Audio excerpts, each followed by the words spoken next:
রাজা ইন্দ্রনারায়ণ নলডাঙ্গায় অত্যন্ত সুন্দর এই মন্দিরটি নির্মাণ করেছিলেন। বর্গাকারে নির্মিত এই মন্দিরের প্রত্যেক বাহুর দৈর্ঘ্য বাইরের দিকে ছিল ৩৯ ফুট ৩ ইঞ্চি মাপের। গর্ভ মন্দিরের উপরে একটি এবং ৪ কোণে ৪টি চূড়া ছিল।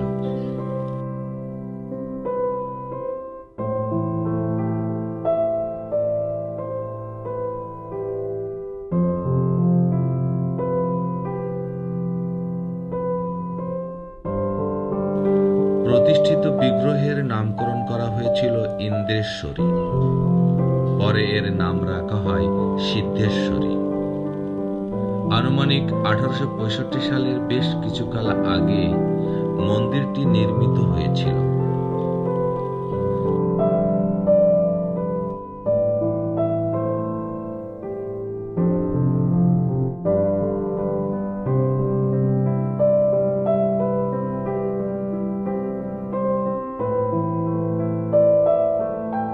এই মন্দিরে কিভাবে যাওয়া যায় মনে প্রশ্ন আসলেই খুব সহজে বলা যায়।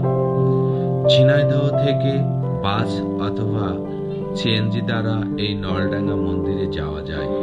এছাড়া কালীগঞ্জ থেকে সিএনজি, রিক্সা, ভ্যান দ্বারা এই নলডাঙ্গা মন্দিরে যাওয়া যায়। রাস্তা খুব সুন্দর, মসৃণ এবং প্রশস্ত।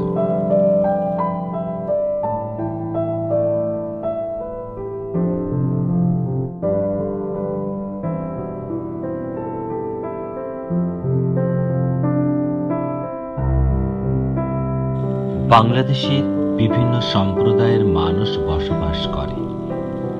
তাদের এক এক ভাষা, এক এক সংস্কৃতি। এ বাংলায় যতগুলো মন্দির রয়েছে তাদের প্রায় সবগুলোই ইতিহাসের অতীত সাক্ষী হয়ে আজও মাথা উঁচু করে দাঁড়িয়ে আছে।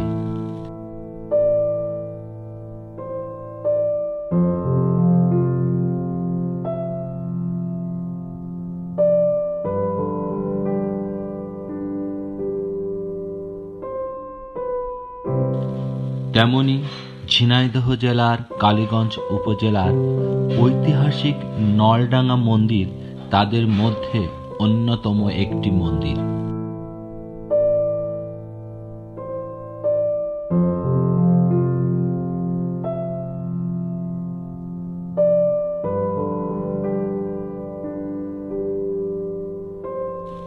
ইতিহাস দেখলেই এই নলডাঙ্গা মন্দির একটি গুরুত্বপূর্ণ একটি মন্দির।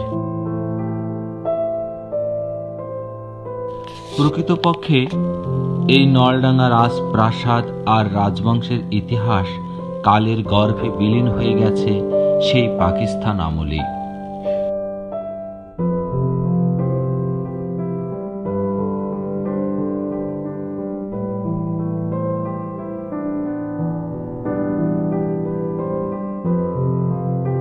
প্রকৃতপক্ষে রাজা বাহাদুর প্রথম ভূষণ দেবরায় ছিলেন বর্তমান ঝিনাইদহ জেলার কুমড়াবাড়িয়া গ্রামের গুরু গোবিন্দ ঘোষালের কনিষ্ঠ পুত্র।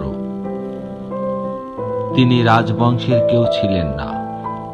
রাজা ইন্দ্রভূষণ মারা যাওয়ার দীর্ঘ 9 বছর পর 1879 সালে পূর্ণ জমিদারি ভার গ্রহণ করেন রাজা বাহাদুর প্রথম ভূষণ দেবরায়।